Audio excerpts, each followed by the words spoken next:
Standing atop an isolated mesa 140 meters above the desert floor, Masada possesses a commanding view of its approaches. From its walls there is a breathtaking view of the Dead Sea 2 kilometers to Masada's east. Surrounded by the Judean desert, it is a hot, dry place, cross-cut with deep wadis and ravines. It is just the sort of place a despot might build a fortified palace should there be a revolt, and that is just what Herod the Great, king of Judea, did. Between 31 and 37 BCE, Herod built 2 palaces, a synagogue, a storehouse, several cisterns, defensive towers, and all but the northern palace surrounded by a casement wall approximately 13 feet tall and about 12 feet wide. Next we come to 66 CE. Nero is emperor of Rome. To run things on the ground, Nero appointed Gaius Florus, the husband of his wife Pompeia's friend Cleopatra.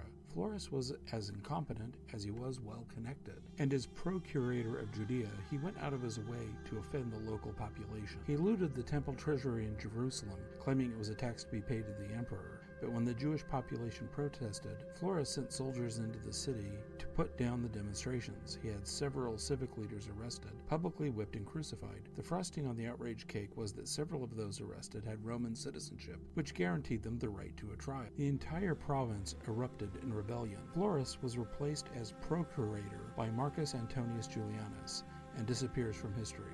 It was too late. The Jewish leadership in Jerusalem had formed a provisional government. The rebellion turned to war, which dragged on for 7 years. In the ensuing chaos, a splinter group of zealots called the Sicarii, or Daggermen, destroyed the small Roman garrison based at Masada and settled in. After the fall of Jerusalem, the Roman general Vespasian in 70 CE, more Sicarii joined them.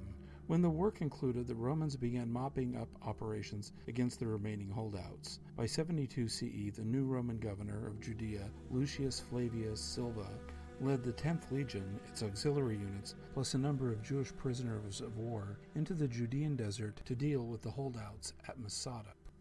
Out of reach of Roman artillery such as catapults or ballista, and well stocked with food, Orthodox Roman siege warfare would not apply here. Rather than a victory by sword, this would be a victory by shovel. First, the Romans set up fortified camps. Each camp was like a small town. This was standard operating procedure for an army in the field. Once that was done, the army built a 6-foot-high wall around the mesa, so the Sicarii could neither escape nor attack, pinning them in their own defenses. Finally, the Romans built a long ramp from the desert floor to Masada's wall, eliminating the defenders' advantage of being positioned 140 meters above the 10th Legion. After a few months of patient construction, the Romans moved their siege tower to the top of the ramp and attacked. The battering ram breached the wall. The Roman army poured in, only to find the population of Sicarii had committed suicide in defiance of Roman authority.